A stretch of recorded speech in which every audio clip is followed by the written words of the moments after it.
Across deserts, jungles, high plains, and cold seas, stone and earth still speak.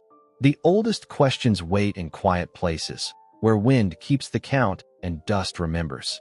Today we follow a thread of clues, craft, myth, sky, and time, and test what endures when stories fade. Not every riddle needs a myth. Not every mystery yields a map. But each site holds a sentence in humanity's long record. So whether you're watching or just listening, settle in. Let the outside world fade. The journey starts now. On a quiet hill in southeastern Turkey, a low mound hides an ancient surprise. Göbekli Tepe, pronounced Göbekli Tepe, a place older than Stonehenge, older than Egypt's pyramids. Built near the end of the last ice age, around 9,600 to 8,000 BCE. Hunters and foragers, not city builders, raised it. Yet they worked with stone like masters. Massive T-shaped pillars stand in circles. Some rise nearly 20 feet. Many weigh 10 to 20 tons. They were carved from local limestone, hauled, set, and locked in place. No metal, no wheels. Still, the joins are clean. The layouts are deliberate. Foxes, snakes, vultures, boars, and scorpions are cut in bold relief. The art is confident. The story, silent. Archaeologists see no homes inside the rings. No ovens. No daily trash. This was not a village. It feels like a gathering place. A ritual center. People may have met here season after season, sharing food, songs, and sky lore. Then, for reasons we don't yet know, the builders buried parts of the site under tons of fill. They sealed their own work, as if closing a chapter with care. The hill faces wide plains and horizons. The stones frame the sky like doorways. Some alignments hint at planned sight lines. Sunrise, sunset, bright stars. Nothing is proven, but intention is everywhere. The craft is exact. The labor, organized. That alone bends our timeline of simple hunter-gatherers. What powered this project? Shared belief. Skilled leaders. A calendar in the mind. Perhaps all of these. The site suggests a truth both humbling and hopeful. Before farming took root, human groups could coordinate at scale, pass down techniques, and make monuments that outlast empires. Walk the rings in your imagination. Run a hand across cool limestone. Hear the wind on the ridge. We stand far from their world, yet close enough to feel its purpose. Göbekli Tepe is not just old. It is an invitation. To look again. To think wider. To ask what else waits under the earth, patient and still. In the coastal desert of southern Peru, a high plain holds a quiet riddle. The Nazca Lines stretch across the Pampa Colorada like threads of light. The sand is scored by geometric shapes, runways, and vast figures. A hummingbird, a spider, a monkey, a condor. From the ground, the lines seem modest. From the air, they resolve into precision. Some run for 10 miles. Archaeologists date most geoglyphs to about 200 BCE to 600 CE, made by the Nazca culture. The method was simple and brilliant. Workers removed the dark, iron-rich stones on the surface, exposing a pale gypsum layer beneath. In this bone-dry climate, almost no rain, little wind, the designs have endured for 2,000 years. But why draw at a scale best seen from above? One answer is water. In this harsh desert, life follows hidden aquifers and seasonal flows. Many lines converge near springs and ancient puquios, spiral wells, and underground channels. Processions may have walked the paths, asking the sky for rain. Post holes and wooden stakes found at key points suggest surveying, not guesswork. Offerings of pots, textiles, and sticks appear at intersections, as if a ritual map was being used and renewed. Another idea is sky lore. Some lines and trapezoids align with solstices and bright stars on the horizon. The desert becomes a giant instrument, a place to track time, honor the sun, and bind communities through shared ceremony. In the 20th century, Maria Reich, a patient guardian of the site, mapped the figures and argued for their astronomical purpose. Others emphasize water. Both may be true. Stand at the edge of a trapezoid. Heat wavers. The ground glows. Imagine footsteps moving in rhythm, a community crossing the desert along a path. The mystery of Nazca is not only how they drew so large, but how belief turned open land into a sacred canvas. Lines become prayers. Shapes become stories. The plain becomes a memory palace under an endless sky. Look long enough, and the desert speaks in straight lines. In the desert west of Memphis, a low ridge at Saqqara hides a subterranean city of stone. The Serapeum, pronounced Serapeum, was the resting place of the sacred Apis bulls, living images of the god Ptah. The approach is theatrical, a sphinx-lined road, then a stairway into cool darkness. Tunnels run straight for hundreds of feet. Niches open to the left and right. Inside each alcove lies a single sarcophagus, cut from granite or basalt, as large as a small truck and far heavier. Some boxes are more than 13 feet long. Lids are a foot thick. Estimates put the weight of one assembly near 70 tons. The stone came from Aswan, hundreds of miles upriver, then was shaped with a patience hard to imagine. Faces meet on crisp edges. Inner corners are square and true. Tooling marks in the galleries tell of handwork. The polish on the boxes speaks of mastery. In 1850, Auguste Mariette traced a buried line of sphinxes and entered the catacombs, opening chamber after chamber. Archaeologists date the complex mainly to Egypt's late New Kingdom and later ages. Inscriptions record burials from Dynasty 20 to the Ptolemies. The bulls were honored as divine. When one died, priests mourned, chose a calf with sacred signs, and the cycle began again. These were not simple burials. They were state events, with processions, hymns, and offerings. Questions remain. How were blocks this massive lowered into tight chambers, then fitted so cleanly? Ramps and sledges are likely. Levers and sandboxes, too. Yet the logistics still impress. Why are some boxes uninscribed, their interiors pristine? Were they prepared in advance, or reserved for a purpose we have yet to read? In the beam of your light, the granite glows. The air is still. The galleries bend away into shadow like a railway of time. Above lies sun and wind. Below, a silence as old as empire. The Serapeum does not shout. It whispers in stone. Power, ritual, continuity, and a promise kept again and again for centuries. On the northern edge of Amman, a road cut once bit into a low hill and exposed a vanished town. Workers called the authorities. Archaeologists came.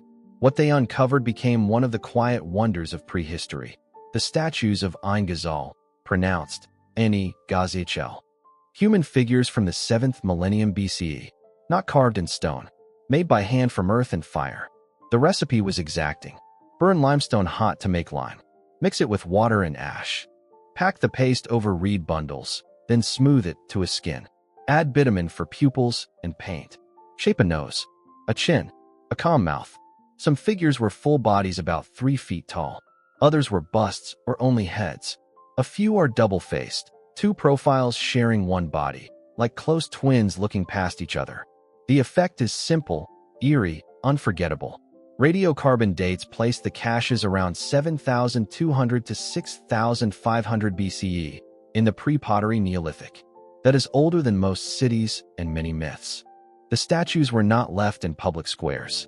They were buried, carefully, inside shallow pits, wrapped in ritual and silence. When plaster cracked, makers patched it. When faces aged, they were interred, then remade. Presence renewed. What or who did they portray? Ancestors, household spirits, founders of a clan, perhaps divine beings with human eyes. The truth remains open, but one fact stands out. To fire enough lime for floors, walls, and art, people needed tons of fuel, organized labor, and planning across seasons. Ghazal was not a band of wanderers. It was a community with memory and management. Hold one of these faces in your mind. The gaze is steady, almost clinical. No crown, no weapon, only attention. You feel watched and, oddly, welcomed. In a land where rain is rare and history runs deep, the first large portraits of the human self emerged from plaster and flame. They ask a plain question that still matters. What is a person? A body? A name? Or a role we build together and return to the earth when the moment ends? Off Japan's far southwest, where the Ryukyu Islands meet open water, island of Yonaguni faces the Pacific. Offshore, divers found a stepped stone mass that seems to rise like a drowned terrace. Locals call it the Yonaguni Monument, pronounced Yonaguni. From the surface, you see only waves. Beneath, at roughly 15 to 80 feet, a landscape appears. Broad platforms, sharp corners, narrow ledges, even a feature nicknamed the Road. The first reports came in the late 1980s. Since then, cameras have traced long faces and right-angled turns. The mind wants architecture, a stadium, a stair, a stage. But geology offers another script. Yonaguni's bedrock is layered sandstone and mudstone. It breaks along bedding planes and joints. Earthquakes, surf and chemical weathering split and shear the rock, leaving flat plates and very tidy steps.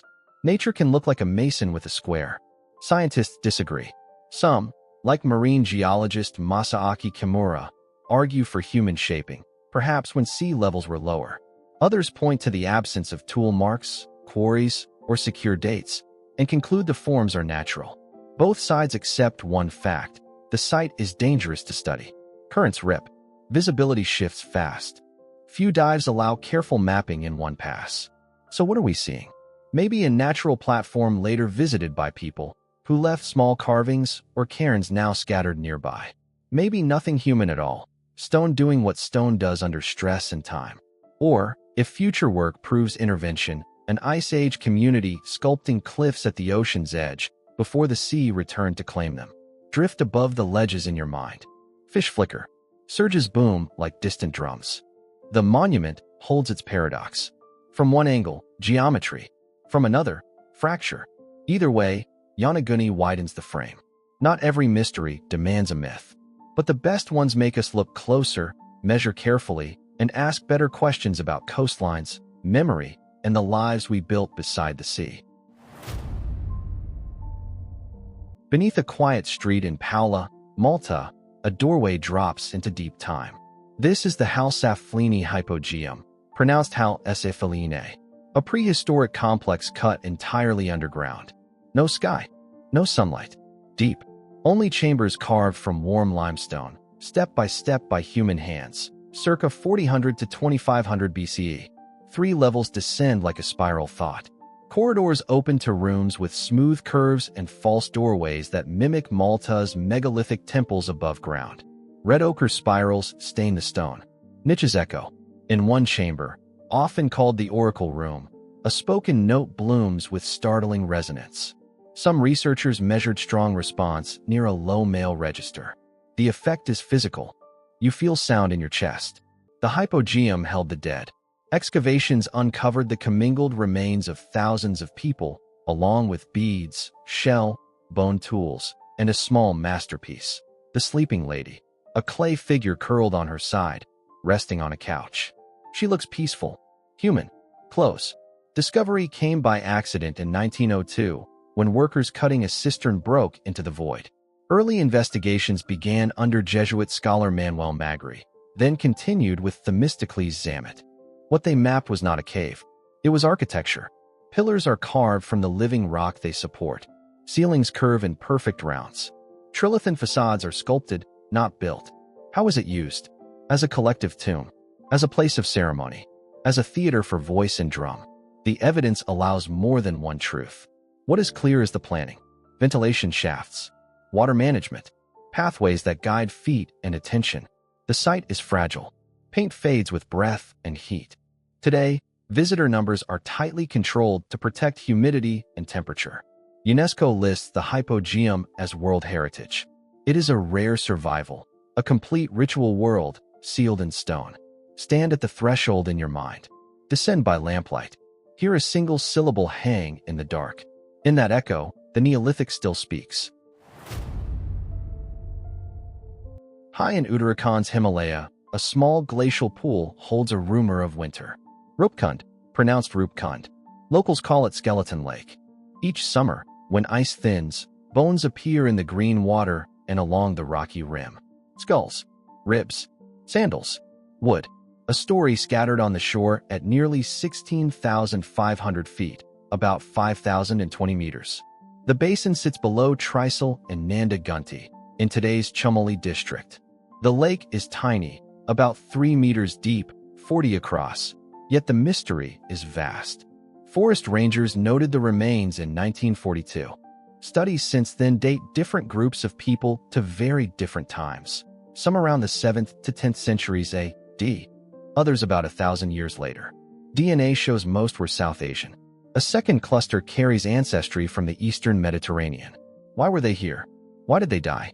One legend says pilgrims angered Nanda Devi, the mountain goddess. She struck them with hail, as hard as iron. Several skulls do show round depressions, blunt trauma from above, consistent with deadly hail on an exposed ridge. Other clues point to cold, altitude, and the thin logic of storms. A sudden whiteout, a misstep, a cornice that gives way. In the Himalaya, risk multiplies. There is order in the traces. Processional routes pass nearby during the Nanda Devi Raj Jat, a rare high pilgrimage. Some bodies were fine ornaments. Others carried everyday tools. No single tale fits them all, but purpose hangs in the air. Devotion, trade, service, curiosity. Picture the scene. Wind pushes ripples across the tarn. Cloud shadows move like slow birds. A party crosses the snow. The storm arrives from nothing. Minutes decide centuries. Then silence and ice. Rupkund does not yield easy answers. It asks careful ones. Map the valley. Sample the bones. Respect the myths, but test them. The lake is a mirror held to time. Look in, and you see weather, will, and the narrow line between a journey and a memorial. And you hear the wind keep the count. On a ridge in West Java, a stepped hill rises above tea fields and bamboo. This is Gunung Padang, Guhnung Padang, near Cianjur. A terrace complex built of stone, not mortar. Hexagonal columns of columnar andesite laid crosswise, wedged, and keyed. 5 main terraces climb the slope in flights and landings. Paths are narrow. Edges are sharp. The workmanship is deliberate and strong. Local memory keeps a legend of Prabhu Silawanji. He tried to raise a palace in one night. Dawn came. The stones froze where hands left them. Folklore, yes, but it hints at organization, music, and procession. Archaeologists mapped the site in the early 20th century. Work continues today. Most date the visible terraces to the first millennium BCE into the early centuries CE, part of Indonesia's megalithic tradition.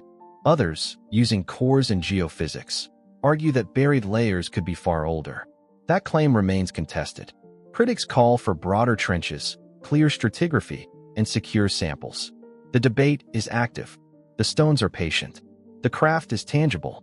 Columns were split from nearby flows, trimmed by hammer, and stacked tight so monsoon rain runs off and steps hold. Drainage cuts and retaining faces show planning. Some sightlines face volcanoes and sunrise points, but alignments are not yet proven. Small finds, potsherds, flakes, and offerings suggest a ceremonial role more than a village. What moved people here? A view that gathers horizons. A calendar kept in the body. A place to bind memory to ground. Gunung Padang reads like a theater of stone. Stand at the upper terrace in your mind. The air thins. A drumbeat would carry down the valleys. Then quiet. Only wind and crickets. The site does not settle our timeline. It complicates it. It shows that pre-industrial builders could quarry, move, and organize at scale.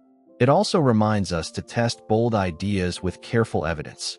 Measure, dig, date, repeat. Let the hills speak, and listen for what is signal and what is echo. In Sichuan's Chengdu Plain, a low rise near Guanghan hid a lost world. Sangsingdui, pronounced Sanxingdway. Farmers found jade in 1929. In 1986, 2 sacrificial pits changed the story of China's Bronze Age. Out came masks with staring eyes, a towering bronze tree, a life-size figure, gold foil, tusks, and broken ritual objects. The style was bold and alien to the Central Plains. This was the ancient Shu kingdom, speaking in its own metal and myth. Most finds date to about 1200 to 1000 BCE. The bronzes are technically superb. Thin walls, large castings, complex joints. Piece mold dominates. Some details approach lost wax finesse. Alloys vary for color and strength. Eyes bulge. Ears flare. Noses hook. Surfaces once carried paint and gold. Nothing else in East Asia looks quite like it. Archaeologists call the pits sacrificial. Objects were burned, snapped, and buried in layers, as if ending a cycle and closing power back into the earth. Why the sudden burial?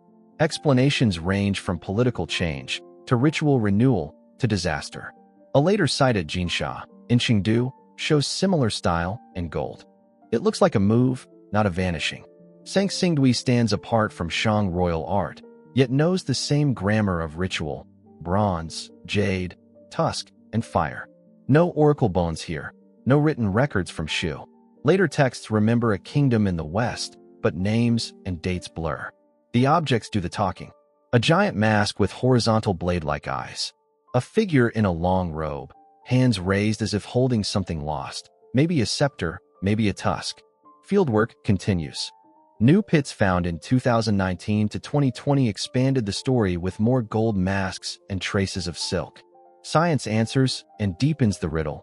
Isotopes, residue, CT scans of casts. Field methods stay careful. Stand in the gallery and let the gaze meet you. Calm, unblinking, familiar and strange at once. Sangsingdui widens China's past. It shows parallel genius, regional belief, and a Bronze Age that was never one road, but many. In Russia's Ural Mountains, a peat bog kept a secret for millennia. In the 1890s, diggers at Shigar found pieces of a tall wooden figure. Today we call it the Shigar idol, pronounced Shigir. It once stood more than 17 feet high, carved from larch, preserved by cold, acid, and the slow, breathless water of the bog. Radiocarbon dating places it near the dawn of the Holocene, roughly 11,500 to 12,000 years ago. That makes it far older than Stonehenge or the pyramids. It is the oldest monumental wood sculpture we know. The surface is covered with patterns, zigzags, chevrons, ladder lines, and faces stacked like masks. 7, maybe more, depending on how you read the joins. The design feels like a code, a map, a myth line, a law remembered in cuts. Stone and bone tools left their signatures. Grooves are clean, planes are flat. The carvers knew grain and angle. This was not a casual whittle. It was a project with a plan. The idol did not survive whole. Early reconstructions were wrong. Later work recovered more fragments and raised its height. What we see now is the best reading so far. Even so, questions remain. Was it a guardian at a water's edge? A post for rites of passage? A story pole for ancestors and spirits of the forest? The Urals were home to foragers, not farmers, when the idol stood. Yet the craft is organized, abstract, and stern. It tells us complex symbols were in use long before cities. That hunter-gatherers carried deep belief and careful design. Stand with it in your mind. Dark wood, pale lines, a long face watching from another climate. The peat gave it back to us by accident and asks for care in return. What is mortal? The message is not. Shigar's lines say what many ancient works say in their own way. Remember the border between worlds. Respect the waters. Walk correctly through the land, and the land will remember you. Today it stands in Ekaterinburg's museum, kept cool and dimly. Researchers scan and model asking questions with tools. In Wiltshire, just south of Avebury, a perfect cone rises from the chalk plain. Silbury Hill, pronounced Esgelbury, looks simple from the road. It is not. This is the largest prehistoric artificial mound in Europe. About 128 feet high and 525 across at the base. A flat top like a cut pyramid. Built in the late Neolithic, around 2400 to 2300 BCE, in several carefully staged lifts. Workers quarried chalk and clay, carried turf, and stacked basket loads in rings. Antler picks bit the soil. Layers of sod, gravel, and chalk rubble were laid, then sealed by clean chalk to shed rain. The sides were stepped, then smoothed. No chamber waits inside. No golden burial. Repeated digs, an 18th century shaft, a Victorian tunnel, and 1960s cuttings found effort without a king. The hill is a monument to making. Silbury sits inside a sacred landscape. Avebury's Great Stone Circle, West Kennet Long Barrow, the avenue, the sanctuary, and the springs that feed the River Kennet. A Roman road bent to skirt its base, as if even empire would not cut it. Pollen and snail shells from cores show open grass kept trimmed likely by grazing. The top may have held a post, a beacon, or a platform for rites tied to season and water. Why build a mountain by hand? To mark a center. To bind rival groups into one project. To honor the headwaters and the sky. To keep time with processions climbing in set paths, then circling down. None of this is proven, but the intent feels present in every layer. Stand at the ditch in your mind. Chalk gleams. Larks rise. Wind runs up the slope in a steady note. You can see the Marlborough Downs, the stones of Avebury, and roads that once were tracks. Silbury is older than writing here, yet it still reads. It says that people without cities could plan at vast scale, move earth by will alone, and leave a line on the land so strong that later ages stepped around it, looked up, and kept their voices low. It is UNESCO listed. In the wine-dark Aegean, between Crete and the Peloponnese, a wreck gave up a mind. In 1901, sponge divers near Antikythera hauled bronze and marble from the deep. Among the statues lay a corroded lump, shoebox-sized. When it split, gears appeared, fine and deliberate. Today we call it the Antikythera mechanism, a machine from the 2nd century BCE. Not myth. Metal. Turn a hand crank and pointers move. The front face carried a civil calendar and a zodiac ring. The moon's phase swept a small window. Inside, layered trains of bronze gears worked as one. At the back, 2 spiral dials tracked cycles the Greeks prized. Metonic, 19 years. Callipic, 76. Saros, 18. For eclipses, and the triple exoligmos. A stylus crept along the coils as years advanced. Small doors once covered the faces. Inscriptions, thousands of letters, served as a guide. The craft still shocks. Around 30 gears, some with dense tooth counts. One train uses a pin-and slot to model the moon's uneven speed. That is epicyclic geometry in brass. No black box. Only logic cut in metal by files and drills. Who built it? Letter forms hint at a Corinthian-style calendar. The math points to Rhodes, a workshop for astronomers and mechanicians. Names echo: Hipparchus, Posidonius, Archimedes. We cannot sign it, but the tradition is clear. Greece, late Hellenistic, where sky and shop met. Modern work unlocked it. In the 1950s, Derek de Sala Price mapped its mesh. In the 2000s, high-res X-rays and surface scans revealed hidden text and counts. Michael Wright and Tony Freeth rebuilt the trains and tested motions. Each pass brings the same result. The mechanism predicts eclipses, lunar phases, seasonal dates, possibly the wandering of planets. Hold it in your mind. Wood case, bronze, a knob, a teacher's hand showing how years interlock with light and shadow. Not a relic of superstition, but a pocket cosmos. Proof that ancient engineers could fold the heavens into a box and carry time to see, with calm care. In the basin of Mexico, a valley ringed by mountains, a planned city rose with strict lines. Teotihuacan. The later Aztecs called it the place where gods were made. From the north, the Avenue of the Dead runs for miles, flanked by platforms and plazas. At its heart stands the Pyramid of the Sun, about 216 feet high. To the north, the Pyramid of the Moon faces a volcano shaped like its name. To the south, the Ciudadela holds the Temple of the Feathered Serpent, a facade of fanged heads with shell eyes. The city grew between the 1st and 7th centuries CE. At its peak it may have housed 100 to 200,000 people. Blocks were set on a grid tilted about 15.5 degrees east of true north. Apartment compounds gathered around courtyards with drains, kitchens, and altars. Walls carried murals, jaguars blowing conch shells, priests, water, stars. Obsidian workshops turned volcanic glass into blades and trade. Under the Sun Pyramid, a natural cave was enlarged, as if the plan centered on an opening to the underworld. Under the Feathered Serpent, a hidden tunnel held offerings, shells, rubber balls, greenstone, and liquid mercury, gleaming like a small river of night. Burials around the temple show sacrifice on a state scale. Power here was not only seen, it was enacted. Who ruled Teotihuacan? No named kings survive. The art is impersonal, civic. Authority feels corporate, priestly, or masked. Yet the city's reach was wide. Teotihuacan emissaries and ideas moved into Maya courts. Foreign barrios lived inside the grid. Around 550 CE, something broke. Fire scorched elite compounds and temples. The city emptied in waves, yet did not vanish at once. People stayed, reused rooms, planted in plazas. Stand on the avenue in your mind. Stone steps rise in tears. Air is thin. Drums carry. The plan is clear, the purpose less so. Teotihuacan remains a giant equation in stone, balanced on sky and earth. Hear it, now. On the Bolivian Altiplano, the wind runs cold across a high blue plain.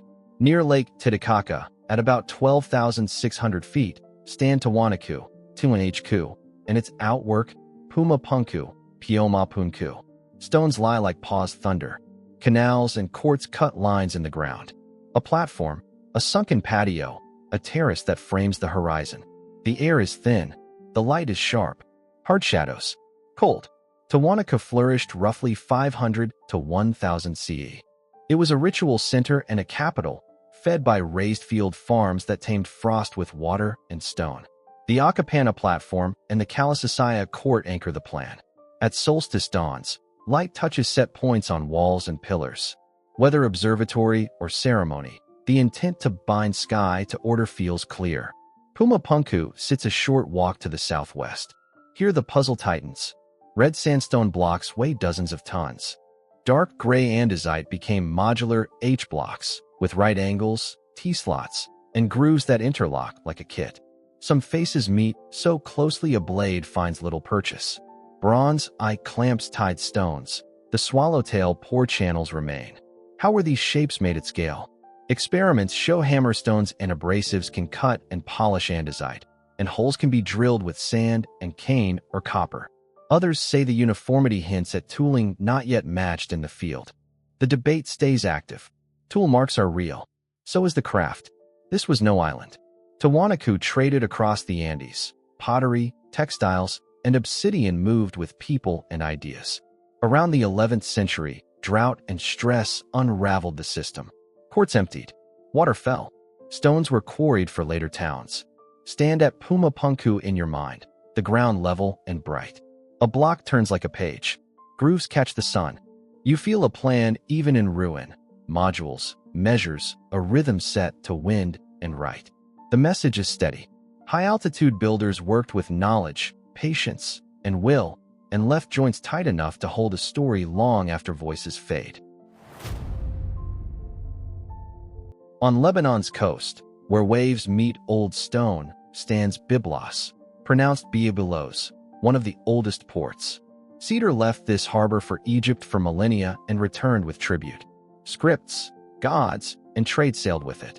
Here the past speaks with two voices, a chord of standing stones, and a warning cut in limestone. The temple of the obelisks rises inside the tell like memory set upright. Dozens of steely crowd a court. Some wore bronze sheaths or sat in metal sockets. Beneath them, archaeologists found votives, daggers, pins, miniature axes, tiny figures in gilded bronze.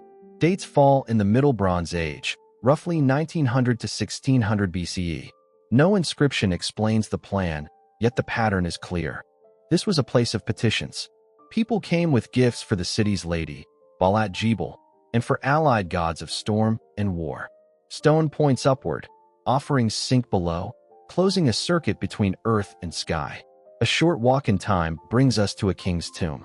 The Ahiram sarcophagus, Ahiram, lies heavy and exact, its panels carved with mourners and papyrus columns. Along the rim runs an alphabet. The text is a dedication and curse, cut by his son, often read as Idabal. Scholars place it in the early 1st millennium BCE, around the 10th century. It is among the earliest long Phoenician texts. The voice is simple and stern. Whoever opens this, may his rule end, may his name fade, may the goddess judge. Discoveries stitch the story. In the 20th century, Maurice Dunant cleared the court and lifted caches from the soil. In 1923, Pierre Montet uncovered a Hiram's grave. Today, the bronzes and coffin rest in Beirut's National Museum, while Byblos keeps wind and salt. Stand in the sanctuary in your mind. Sun on chalky blocks.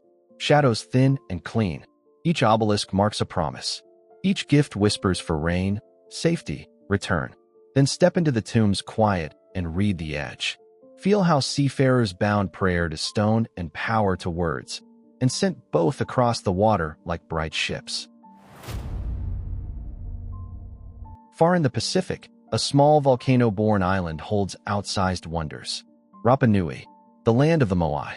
Nearly 900 giants carved from tuff at Reino Raraku. Faces long, back straight, hands folded. Most were moved to coastal platforms called ahu. Coral and obsidian eyes once stared inland, toward the living. Some wore red hats. The Pukeo from Puna Pau. How did they travel? Experiments show an upright, walking motion is possible with ropes and teams. Others model sledges and rollers. Either way, organization was key. Quarries, roads, ramps, and ritual. The largest finished statue, Paro, stood about 33 feet tall. The greatest unfinished colossus would have reached about 70. Many weigh from 5 to 15 tons, a few far more. Craft here was steady and precise. The culture's heart was ancestor veneration. Lineages raised Moai to project mana, authority, and bind the living to the dead. Then came strain. Trees thinned. Clans fought. Foreign ships arrived in 1722. Later, disease and slave raids hit hard. Scholars debate causes and timing, but the break was real. By the 19th century, most statues lay face down. In the 20th, some rose again through careful restorations. A second enigma survives in wood. Rongo Rongo. Tablets scored with looping human, bird, fish, and plant signs. The text runs in reverse booster feed on, right to left, then the tablet flips. First reports date to the 1860s, and many pieces are now lost. The script remains undeciphered. Some see full writing. Others see a mnemonic system for chants and lists. Radiocarbon dates on a few boards suggest late centuries, yet older oral memory claims are strong. The argument continues. Stand on an ahu in your mind. Trade wind. Surf. A profile gathers the light. Stone, sea, and story meet in one horizon. Rapa Nui does not shout. It endures. It asks simple questions with large forms. Who watches us? What do we owe our dead? What will our hands lift? And what will the ocean keep? In the highlands of Ethiopia, a rust-red ridge hides a city cut from living rock. Lalibela, pronounced Lali Bhla. In the late 1100s and early 1200s, the Zagwe king and his masons carved 11 churches downward, not upward.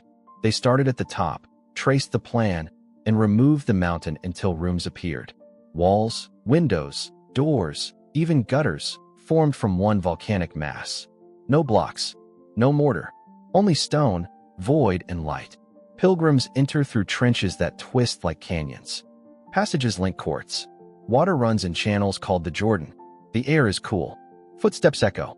Beat Medhain Elam, House of the Savior, stands huge and solemn, forested with pillars. Beat Mariam holds carvings and paint. The most filmed of all is Beat Georgius, the Church of St. George, a perfect cross sunk into earth. Its roof meets the sky. Its doors open to silence below. Legend says angels worked at night, finishing what hands began by day. Chronicles say King Lalibela vowed to make a new Jerusalem when Crusaders closed the way. Scholars see Aksumite influence in window frames and beam patterns cut in stone. Tool marks line the walls. The work was human, skilled, and patient. Yet the effect feels otherworldly. How was the labor organized? Quarrymen, carvers, plasterers, painters, priests. A living site, not a ruin. Priests chant daily liturgy. Dates cluster around 1180 to 1220 CE, but repair and devotion never stopped. UNESCO lists the complex as World Heritage. Modern shelters protect fragile surfaces from rain. Stand at the edge of a trench in your mind. Look down into a church shaped like a memory. Hear chanting rise through a skylight while doves turn above. The craft is engineering. The aim is presence.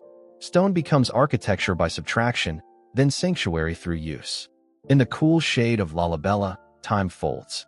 Pilgrims press cloth to walls. Priests lift crosses of wood and gold. And the mountain keeps its promise, a city carved to pray in and to endure. In Cambodia's northwest, where rice fields meet low forest, an ancient capital rises from water and stone. Angkor, pronounced Angkor. From the 9th to the 15th century, Khmer kings built here at a scale that still stuns. Moats like lakes, causeways a mile long, temples tuned to the sky. The city was not a single shrine. It was a landscape machine. Angkor, what anchors the south. Begun under Suryavarman II in the 12th century, it honors Vishnu, then later welcomed the Buddha. Sandstone towers mimic lotus buds. A 3-mile moat mirrors the world. Galleries carry bas-reliefs of battles, processions, epics. The craft is exact. Joints are tight. Carvings brief. North lies Angkor Thom, a walled capital entered by bridges of gods and demons hauling the serpent. At its center stands the Bayon, a mountain of faces. Serene, half-smiling. Many read them as the Bodhisattva Avalokiteshvara. Others see the king himself, Jayavarman VII, multiplied in stone to watch his realm. All around run berets and canals, the hydraulic spine of the metropolis. The West Beret is vast, over 4 miles long. Water moved by gravity across embankments and sluices to feed fields and settle silt. In the 2010s, LiDAR peeled back the forest and revealed a hidden grid. Neighborhoods, shrines, reservoirs, and roads. Angkor sprawled, low density, for miles. Why did it falter? Climate cut deep. Tree rings and lake cores point to swings between drought and flood in the 14th and 15th centuries. Canals clogged. Banks failed. Trade routes shifted. Power moved downstream to the Mekong. Yet the site never died. Monks kept vigil. Villagers farmed. The temples endured. Stand on the west causeway at dawn. The towers rise dark against a pale sky. Water lies still as slate. Palm fronds click. You feel order, faith, and engineering braided as one. Angkor is not stones. It is memory shaped by water and will, a city set to the rhythm of the monsoon and the stars. Lotus spires catch first light.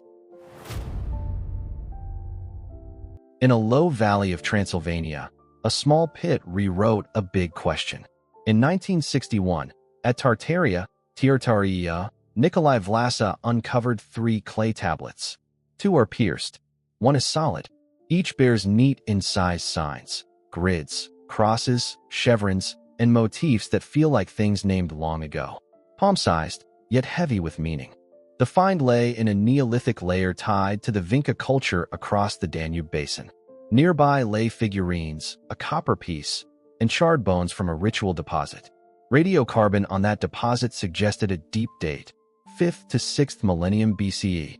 If the tablets match that age, they predate Sumer by millennia, hence the headlines and the caution. The tablets were reportedly fired after recovery to harden them. That means no direct dating. In a disturbed pit, stratigraphy is tricky, materials can mix. Many scholars judge the marks as symbols, not writing, cult tokens, property signs, or a mnemonic list. Others argue for proto-writing, a step between marks and full script. Either way, the signs echo a broader Vinca repertoire spread across Serbia, Romania, and beyond. 2 tablets have suspension holes, likely for a cord, a peg, or display. Look at the shapes. Short strokes, box squares, a cross over a line like a staff and banner. The order feels deliberate. The message remains mute. If it is text, what language spoke through it? If not, why the system and care? The tablets nudge a kinder timeline. Counting, memory, and ceremony pressed into clay long before cities. Today they live in Cluj-Napoca. Photos and rubbings travel. Replicas teach. Debate continues. New imaging and clay sourcing refine the story, not close it fully. Writing may have many births, some bright, some brief, some never leaving the shrine. Stand in that Neolithic room in your mind. Firelight. Clay still warm. A hand cuts lines with a bone point. Not decoration alone. Intention. 3 boards from a village without walls, daring the future to read them and refusing to explain. In California's lower desert, near the Colorado River, giant drawings lie invisible from the ground. The Blythe intaglios, pronounced intaglios, stretch across gravel flats like pale ghosts. Human figures with outstretched arms. Animals and geometric forms. Each image was made by scraping dark desert varnish away to expose the light soil beneath. From up close you see disturbed stones. From the air you see design. Some figures run well over 100 feet. Who made them? Mojave and Quechan oral histories speak of powerful beings and origin stories walked into the land. Some elders linked the great human forms to Mastamho, a creator who shaped the river. Dates remain debated. Researchers have proposed ranges from roughly 450 to over 2,000 years ago. The desert helps them endure. Little rain, little plant cover, a patient surface. They were first widely reported in the 1930s by pilots who traced the river and saw giants below. Archaeologists mapped 6 major figures on mesas north of town, then found others across the region. Processions may have moved along the lines. Dancers, singers, priests. Offerings once sat at nearby cairns. But the geoglyphs themselves are fragile. One careless tire can erase a line made by many hands. Stand beside the fence and the ground looks ordinary. Pebbles, dust, heat wavers. Then you climb a small rise and the proportions snap into place. A body opens its arms to the sky. A 4-legged form runs the ridge. The mesa becomes a stage scaled for hawks, not for walkers. The message is simple and large. This land holds memory, marked with steps. Today, the Bureau of Land Management protects the main sites. Signs ask for respect. Do not cross the fence. Do not move stones. Look, learn, leave them whole. The intaglios remind us that pictures do not live only on walls. They can live on ground, bound to wind and light, and speak when the sun is high and the air is clear. The desert draws in straight lines and long time. Read gently. Out here,